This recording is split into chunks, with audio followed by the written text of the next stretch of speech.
For more frequent video uploads, feel free to support AnimeKouhai at Patreon. The link is in the description below. I had way too much to drink. As a rule, I can drink as much as I want and never get buzzed off it, but that problem was overcome by toning down my cancel poison ability a little. That was a trick Luminous had taught me, and at a festival like this, let me tell you, I was treasuring it. I used that trick last night as well, distracting Raphael just long enough to pull it off and enjoy the pleasant feeling of drunkenness for a while. The result was this very unexpected headache. Can I do anything about this? Unfortunately, your cancel pain ability has also been weakened. The pain is likely to continue for the time being. Oh, come on, that is so on purpose. I knew how angry Raphael was last time. I bet it's even worse now. Understood. This fact cannot be confirmed. It's a fact, huh? And why isn't cancel pain working? It's got nothing to do with any of that. It's crazy. My complaints apparently weren't making it to Raphael. I was not so graciously ignored, and so I had to fight that headache for a while afterward. I regretted it, a little, and vowed to be more careful next time. Of course, I think that every time, so I'll probably make the same mistake again soon. I'm sorry. I know I did this, so please ease the pain a little. Raphael's exasperation was loud and clear, but after a little while, the pain went away. Let's try being a bit more careful, for real, next time. Food, after all, can be a sort of poison. Not eating it will kill you, but eating too much can wreck your body. Drinking, then, is the same thing, or was that stretching it a little too much? I mean, I should just sit back and enjoy the buzz a little more instead of trying to force matters. But I just can't help but try keeping up with my friends. After I stopped by a few places with Mjolmile and the gang, I decided to go on an inspection of the members-only, elf-run club on the 95th floor of the dungeon. This was the fanciest club in our nation, passing itself off as a place where only the truly elite gain entry. For now, it was open to our foreign dignitaries for advertising purposes, and that turned out to be not so smart of an idea. The place was hopping, full of people who couldn't forget the music they experienced that day and people arguing over the new potion discoveries they just learned about. Gazel and Vester were among them, and once we were spotted, I had to hang out with them for a while. We hit it off, drinking and talking well into the night, and all the praise heaped upon my friends spurred me to get really drunk. I regret that now, but I think anyone there would understand. And I wasn't the only one. All the other dignitaries were the same. Which, hey, they paid big money for the privilege, so it's all good. Besides, something else good came from it. A drunken Gazel offered to help me with the gold coins we were missing, and then Archduke Erald came along and promised he'd bring our predicament under consideration. It was all thanks to the power of alcohol. And so, with somewhat fatigued faces, all of us prepared to tackle day 2 of the Founders Festival. We were at the newly completed Coliseum, a gigantic arena that comfortably seated 50,000. A roof that jutted over the stands kept direct sunlight from hitting them, extending in a U shape across the arena. It was composed of a thin, membrane-like sheet stretched over a framework that looked like the wings of a dragon, which, really, was designed that way because I thought it looked cool. I wanted something all ominous like that. It really was there to block the sun, but that wasn't what anyone in attendance thought. They looked up at the eerie sight, telling one another about how surprised they were. It even got some of our weirder attendees oddly excited. The stands were full now, not an empty seat in the house. Mjolmile had worked to get people into the Coliseum, and now his efforts were paying off. He didn't leave a single stone unturned. He might have been down in the dumps last night, but there was no doubting it, he was a damn capable man. The flat arena space the stand surrounded was our combat zone, the floor built from gigantic stones carved and buried in the ground. These hard rocks, each around 6 feet square, were placed in neat tiles to form the foundation. The spaces between them were filled with cushioning that also glued them together, forming what looked like a completely smooth rock surface. I had crafted this in the short time we had to work with. Regular rock is over 300 times as solid as concrete, but the type 1 used here was infused with a great deal of magicules, upping that hardness to 10,000 times, extending 6 feet into the ground. Not even a nuclear shelter could give you that kind of sturdiness. I haven't actually tried it, but I bet it would withstand a bout of nuclear magic without a problem, and it was impervious to both magic and physical attacks.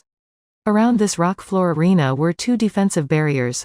The first one was a large magic circle that covered the floor and extended out below the stands, covering the whole ground area so we could use this arena for battle training later. The second one was a circular zone 150 feet in diameter, where spectators could easily see it. It was within this magic space that the fighting would take place in this tournament. The purpose of these dual barriers was to ensure the arena stayed intact and keep stray fallout from hitting the stands. The first one blocked magicules from getting in or out but didn't block any abilities unleashed inside it. This created fears that a powerful enough spell could impact the area around it, and that's where the second barrier came in. If things really got hairy in there, I could invoke Uriel, my ultimate skill, and use it to trigger absolute defense. I really didn't want to show it off in public, but it beat having to deal with injured spectators. The skill triggered in an instant anyway, so I doubted anyone would even notice. With all these precautions, I figured we were set to go. The two barriers alone should handle matters well enough. When my own staff fought in the arena, all bets were off, but the other fighters who qualified for today wouldn't have enough firepower to break through them. Then again, I wasn't expecting Masayuki the hero to join in. Passions were high in the Colosseum. Why wouldn't they be? The battle tournaments in Anglacia were massive events, held every year and featuring contests divided by adventurer rank. In a world without many good entertainment options, a spectacle like this was a festival in itself. However, it wasn't actually open to the common classes. Only the moneyed were allowed in. The others had to sit tight and await the results. Some people would try getting a peek of the action from atop a roof or column, but I was sure it would have been too far away to see much. Compared to that, our Colosseum had tiered seating, providing space for all the throngs, and there were even giant screens on all four sides showing the action, a nice extra service. Optical magic was inscribed on these screens, making enlarged imagery like this a snap. Some of the attendees at yesterday's presentation must have guessed it was an adaptation of the projector they saw previously. The screens here were drawing even more interest. Again, great PR for us. It was important to cover all the little details like this for our sales pitch. That's the first step to success, one of the lessons I learned during my time working for a company. So essentially, you could see the action from any seat in the arena, and the screens were there to give you a close-up vantage point, so I didn't think we'd be disappointing anyone here today. And now the competitors were approaching the center of the stage, forming a line that faced the VIP boxes we were seated in. The screens showed each one in turn, in enough detail that you could gauge their facial expressions.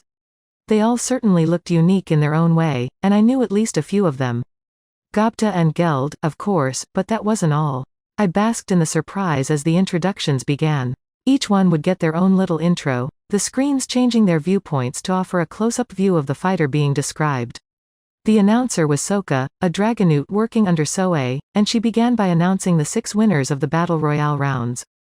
First, our most popular competitor.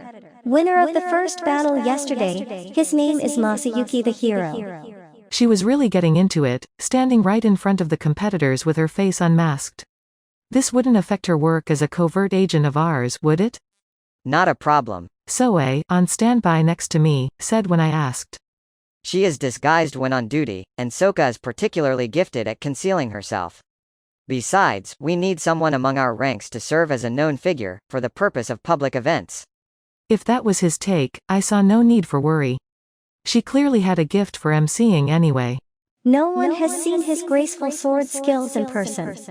Why? Because the moment he takes out his blade, his opponent is already dead. So how did he win anything up to now? You could get away with that kind of hype in a street fight, maybe, but Masayuki was winning big tournaments, right? Maybe he would finish off a competitor in one blow, but could he trick an entire audience like that? How did his fight go yesterday? To be honest, there was little we could learn from it. As Soe put it, Masayuki hadn't even unsheathed his sword. Some of his friends were among those fighting in his round, and they apparently dispatched all the other fighters, a good 50 of them, before conceding victory to Masayuki. There was no chance to gauge his skills at all. If he had this large a fan base, he clearly had to have some ability, but I still couldn't shake the feeling this was all a big put on. Ah well, we'll see what he's really made of in the match today.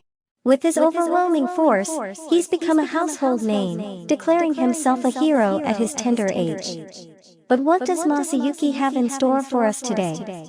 Many are those charmed by his sweet face, and many are the women who swooned after one glance from him. Now it's time for all of us to count our blessings, as we're about to see him break out everything he's got. It's Masayuki. The audience shouted, buying into Soka's hype. Masayuki was hugely popular, wasn't he? But, I mean, really? He's actually that popular? Also, did Soka come up with that script? If so, she's got a hidden talent. Half of that was pure garbage, the other half bare-faced praise. Where did Ma-sa-yu-ki come from anyway? It all but melted my brain as I was listening to it.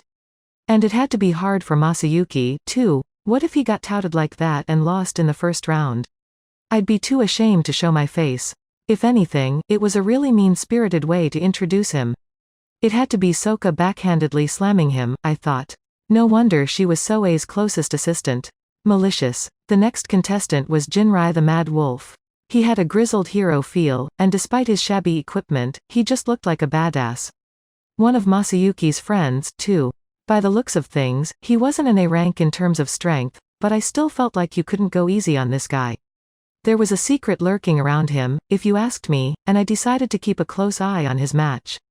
Contestant number 3 was a man named Gaia the Flowing Swordsman, whose skills with a blade were his main draw. He dances like a seasoned performer during battle, stealing the hearts of all who watch. Will he show us his graceful moves today, as the blood sprays around him like crashing waves? Whoa, scary. Dancing around spraying blood is kind of twisted, isn't it? He didn't look as muscular as Jinrai, but depending on those sword skills, maybe he could rank an A? He didn't look like that much of a threat, but I'm sure he was a talented adventurer. That's it for this video, guys. Thank you for always watching my videos and supporting my channel. Shoutout to Night Gazer, James Yap, Neil Fakar, JRDMPHX, Autisticleamer 420, Rahul Subramanian, Shinigami, Naruto Senpai, Alexis Tanudra, and last but not the least, shoutout to Yosef BTR. I'll see you guys in the next video.